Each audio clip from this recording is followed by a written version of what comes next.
കഴിഞ്ഞ കുറച്ച് ദിവസങ്ങളിൽ സ്വർണത്തിൻ്റെ വില നല്ല രീതിയിൽ താഴോട്ടേക്ക് പോയിട്ടുണ്ടായിരുന്നു. അപ്പോൾ രാവിലെയും അതേപോലെ തന്നെ വൈകുന്നേരവും സ്വർണത്തിൻ്റെ വില ഇടിയുന്ന ഒരു സാഹചര്യം പോലും ഉണ്ടായി. അപ്പോൾ ഇത് എന്തിൻ്റെങ്കിലും ഒരു സൂചനയാണോ? ഇല്ല, ഇത് ഇപ്പോഴത്തെ ഒരു സൂചന എന്ന് വെച്ചാൽ ഒന്ന് ഗോൾഡ് പ്രൈസ് പ്രതീക്ഷിക്കുന്നതിനേക്കാളും കൂടുതൽ മുകളിലേക്ക് പോയിട്ടുണ്ട് ഒരു സിറ്റുവേഷനിൽ. പിന്നെ ഇപ്പോൾ US-ലത്തെ ഓരോ സാഹചര്യങ്ങൾ, പിന്നെ ട്രംപിൻ്റെ ഓരോ നീക്കങ്ങൾ, ഇപ്പോൾ ട്രംപ് താരിഫിൻ്റെയൊക്കെ അനിശ്ചിതത്വം ഇത്തിരി കുറയ്ക്കാനായിട്ട് എന്ന് കമ്മിറ്റ്മെൻ്റ് എടുക്കുന്നോ അന്ന് സ്ഥിരത വന്നു എന്നുള്ളതാണ്. നാട്ടിൽ സ്ഥിരത വന്നുള്ളൂ. അപ്പോൾ സ്ഥിരത വന്നു എന്ന് വെച്ചാൽ ഇപ്പോഴത്തെ അവസ്ഥയിൽ ഗോൾഡിൻ്റെ കറക്ഷൻ ഉണ്ടാവാൻ ചാൻസ് ഉണ്ട്.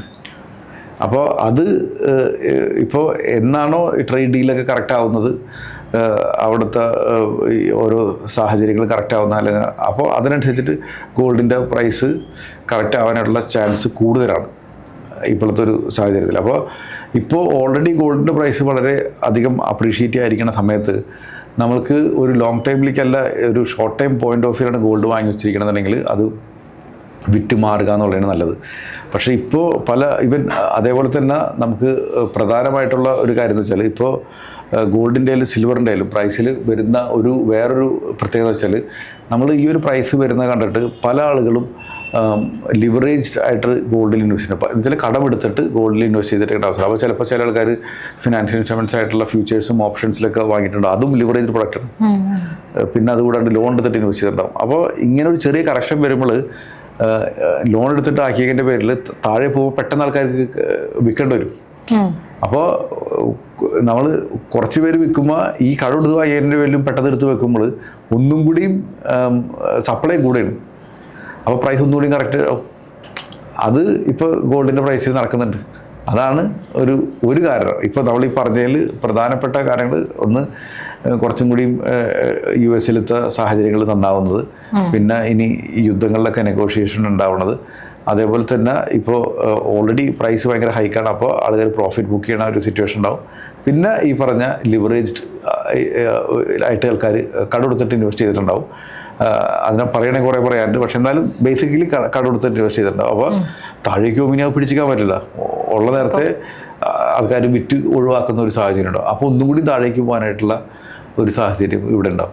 അപ്പോൾ ഇത് ഗോൾഡിൻ്റെ പ്രൈസിൽ ഇപ്പോൾ നമ്മൾ കണ്ടുവരുന്ന, സിൽവറിൻ്റെയും പ്രൈസിൽ ഇത് തന്നെയാണ് കണ്ടുവരുന്ന ഒരു സാഹചര്യം പറഞ്ഞാൽ.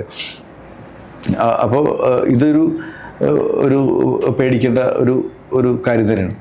അപ്പോൾ എസ്പെഷ്യലി നമ്മൾ കേരളത്തിലത്തെ ഒരു ജ്വല്ലറി വാങ്ങി വെച്ചിരിക്കുകയാണെങ്കിൽ പെട്ടെന്ന് വിൽക്കണോ, അതൊക്കെ ആണെന്നുണ്ടെങ്കിൽ വിൽക്കാണ്ടിരിക്കണേ തന്നെ നല്ലത്. പക്ഷേ ആളുകൾ ഈ ഒരു ഷോർട്ട് ടൈം ഗെയിനിന് വേണ്ടിയിട്ട് ഇൻവെസ്റ്റ് ചെയ്തിട്ടുണ്ടെങ്കിൽ we need to be watchful ഈ പർട്ടിക്കുലർ പ്രൈസ് മൂവ്മെൻറ്റ്. വലിയൊരു കുറവ് സ്വർണ്ണത്തിലുണ്ടാവും. അതാണ് ആളുകൾ ചിലപ്പോൾ ഒക്കെ പേടിക്കുന്നത്. ഇപ്പം നമ്മൾ പെട്ടെന്ന് നോക്കുകയാണെങ്കിൽ ആദ്യം ഒരു 50,000-ൽ നിന്നും പിന്നെ അങ്ങോട്ടേക്ക് ഒരു വലിയൊരു കയറ്റായിരുന്നല്ലോ ഉണ്ടായത്. അപ്പം ആ 50,000-ലേക്ക് തന്നെ വീണ്ടും റേറ്റ് എത്തോ, അതില്ലെങ്കിൽ അത് എനിക്ക് പറയാനറിയില്ല. എന്ത് തോന്നുന്നു എന്നുള്ള അത്രയില്ല, എനിക്ക് തോന്നുന്നില്ല, അത്രയും വരുന്നു എനിക്ക് തോന്നുന്നില്ല. ഇത് അങ്ങനെയൊന്നും അറിയില്ല. ഞാനീ പറയണമെന്ന് വെച്ചാൽ അതിലും സാധ്യത ഇല്ലാന്ന് നമുക്ക് തള്ളിക്കളയാൻ പറ്റില്ല. ഇപ്പോൾ നമുക്ക് എപ്പോഴും ഒരു പ്രൈസ് എക്സ്പെക്റ്റേഷൻ ഉണ്ടാവില്ല. അപ്പോൾ നമ്മൾക്ക് പീക്കിൽ നിൽക്കുന്ന സമയത്തൊക്കെ പലപ്പോഴും നമ്മൾ പല റിപ്പോർട്ടുകളൊക്കെ വായിക്കുമ്പോൾ പിന്നെയും മുകളിലേക്ക് പോകുന്നുള്ള വിധത്തിലാണ് നമ്മൾ കണ്ടുകൊണ്ടിരുന്ന ഒരു കാരണം. ഇപ്പോഴും ഇപ്പോൾ യുദ്ധത്തിൻ്റെയൊക്കെ ഒരു പ്രതീതിയൊക്കെ നിൽക്കുന്നതിൻ്റെ പേരിലൊക്കെ ഇപ്പോഴും നമുക്ക് ഫുൾ ക്ലിയർ ആയിട്ടില്ല, ഒന്നായിട്ടില്ല. അപ്പോൾ ഈ ഒരു സിറ്റുവേഷൻ കഴിഞ്ഞ വർഷങ്ങളിലൊക്കെ കണ്ടിന്യൂ ചെയ്തതിന് പിന്നെ റിപ്പീറ്റ് ചെയ്യണമെങ്കിൽ ഡെഫിനറ്റ്ലി മുകളിലേക്ക് പോകാനാണ് സാധ്യത.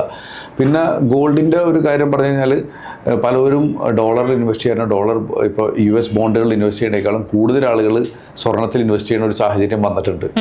അപ്പോൾ ഇതെല്ലാനും ഒരു ഗോൾഡ് ഹൈക്കിൽ നമ്മൾ വന്നൊരു സാഹചര്യമാണ്. ഇതൊക്കെയാണ് മെയിനായിട്ടുള്ളത്. പക്ഷെ താന്നുകൊണ്ടിരിക്കുന്നത് ഇങ്ങനത്തെ കുറേ കാരണങ്ങളാണ്. പക്ഷെ അതിനേക്കാളുപരി ഇത്ര ഹൈക്കുള്ളതിൻ്റെ പേരിൽ ഇനിയും കറക്റ്റ് ചെയ്യാനുള്ള സാധ്യത നമുക്ക് തള്ളിക്കളയാനും പറ്റില്ല. അപ്പോൾ ഒരിക്കലും ഇതൊരു കാലാവസ്ഥ പറഞ്ഞ പോലെ പറയാൻ പറ്റത്തുള്ളൂ. പക്ഷേ നമ്മളിവിടെ നോക്കേണ്ടതായിട്ടുള്ള ഏറ്റവും വലിയ പ്രധാനപ്പെട്ട കാര്യം വെച്ചാൽ നമ്മുടെ എത്ര ഗോൾഡ് ഉണ്ട്, നമുക്ക് ഇമ്മീഡിയറ്റ് ആയിട്ടുള്ള റിക്വയർമെൻറ്റ് എത്രയുണ്ട്, നമ്മൾ ഷോർട്ട് ടൈം ട്രേഡിന് വേണ്ടിയിട്ടാണോ വാങ്ങി വെച്ചിരിക്കുന്നത്, നമ്മളിത് ലോങ് ടൈം റിക്വയർമെൻറ്റാണോ വാങ്ങി വെച്ചിരിക്കുന്നത്, ഇത്തരം കാര്യങ്ങളാണ് നമ്മൾ ഗോൾഡിൽ എന്തെങ്കിലും ആക്ഷൻ എടുക്കണമെന്ന് നമ്മൾ തീരുമാനിക്കേണ്ട കാര്യം. അപ്പോൾ നമ്മൾ ഈ കണ്ടുകൊണ്ടിരിക്കുന്ന ആൾക്കാർക്കാണെങ്കിലും ഓരോരുത്തർക്കും ഓരോ റീസൺസാണ്. അപ്പോൾ പെട്ടെന്നൊരു ക്യുക്ക് ഗെയിൻസിനാണെന്നുണ്ടെങ്കിൽ ഇപ്പോൾ ഇൻവെസ്റ്റ് ചെയ്യേണ്ടതെന്നുള്ളത് തന്നെയാണ് നമ്മൾ നോക്കേണ്ട കാര്യം. ഇനി പെട്ടെന്ന് താഴെ പോകുന്ന പേടിച്ചിട്ട് വിൽക്കാനിരിക്കുന്ന ആൾക്കാരാണെന്നുണ്ടെങ്കിൽ വി നീഡ് ടു വാച്ച്ഫുൾ. കാരണം വെച്ചാൽ ഇപ്പോൾ എന്തിനാണ് വിൽക്കണത്? കാരണം ഇപ്പോൾ ഞാൻ കഴിഞ്ഞ ദിവസം കൂടി നമ്മുടെ ലൈവ് കോളിൽ ഒരാൾ വന്നിട്ട് ചോദിച്ചൊരു കാര്യം ഉണ്ടായിരുന്നു. അവർ ഗോൾഡ് പണ്ടെങ്ങാണ്ടും വിറ്റു, എന്നിട്ട് FD-യിലിട്ട് വെച്ചു. അന്ന് എനിക്ക് തോന്നുന്നു അന്ന് വിറ്റപ്പോൾ ഇതൊരു 4 കൊല്ലം 5 കൊല്ലം മുന്നാണ്. അന്ന് അവർക്ക് 30 ലക്ഷം രൂപ കിട്ടി. അപ്പോൾ that means look at it, അത് ആ 30 ലക്ഷം ഉണ്ടായിരുന്നെങ്കിൽ ചിലപ്പോൾ കോടികളുണ്ടായിരുന്നു. അപ്പോൾ എന്നിട്ട് അവർ FD-യിലിട്ട് വെച്ച്. അപ്പോൾ അവർക്ക് ആ ലിക്വിഡിറ്റി വേണം അവർ തന്ന് വെച്ചത്. അപ്പോൾ ഇപ്പോൾ അവർക്ക് ശരിക്കും അവരുടെ ജോലിക്കൊന്നും പ്രശ്നമില്ലാത്തതിൻ്റെ പേരിൽ അവർക്ക് ആ കാശ് എടുക്കേണ്ടി വന്നില്ല. അപ്പോൾ FD ആയിട്ട് വെച്ചിട്ട് ഇപ്പോൾ ആ പൈസ എനിക്ക് 10-40 ലക്ഷം രൂപ ആയി തോന്നുന്നു. അപ്പോൾ ആ 10 ലക്ഷം അപ്രിസിയേഷൻ വന്നുള്ളൂ. അപ്പോൾ അവർക്ക് ഭയങ്കര വിഷമം, അവർക്ക് ഇപ്പോൾ ശരിക്കും ഒരു ഡിപ്രഷൻ പോലെയൊക്കെ ആയി. അല്ല, പെട്ടെന്ന് പൈസ പോയില്ലേ ഇത്രയും. അപ്പോൾ ഒത്തിരി ഫാമിലി മെമ്പേഴ്സ് അവരെ കളിയാക്കുന്നു അങ്ങനെക്കുറിച്ച്. അപ്പോൾ അങ്ങനെ ഒരു ഇമ്മീഡിയറ്റ് ആക്ഷൻ ആണെങ്കിൽ ഒന്നും ചെയ്യാണ്ടിരിക്കണം നല്ലത്. പിന്നെ ഇത്രയും കൺഫ്യൂഷൻ ഒക്കെ ഉണ്ടെങ്കിൽ ഡെഫിനറ്റ്ലി നിങ്ങളൊരു ഏതെങ്കിലും ഒരു അഡ്വൈസറെ കാണാം. എന്നിട്ട് ഇതിൽ ഏറ്റവും വലിയ കാര്യം വെച്ചാൽ അവനവൻ്റെ ഒരു ഫിനാൻഷ്യൽ പ്ലാൻ ചെയ്യണം. എന്നിട്ട് അയാളുടെ ഇപ്പോഴത്തെ സാഹചര്യത്തിൽ അസറ്റ് എത്രയുണ്ട്, ലയബിലിറ്റി എത്രയുണ്ട്, എന്താണ് ഫ്യൂച്ചർ ഗോൾസ്, അതിന് ഈ ഗോൾഡ് ഇൻവെസ്റ്റ്മെൻറ്റ് അലൈൻ ചെയ്യാൻ പറ്റുമോ എന്ന് മനസ്സിലാക്കിയിട്ടുള്ളൊരു ഡിസിഷൻ എടുക്കാനായിട്ട്.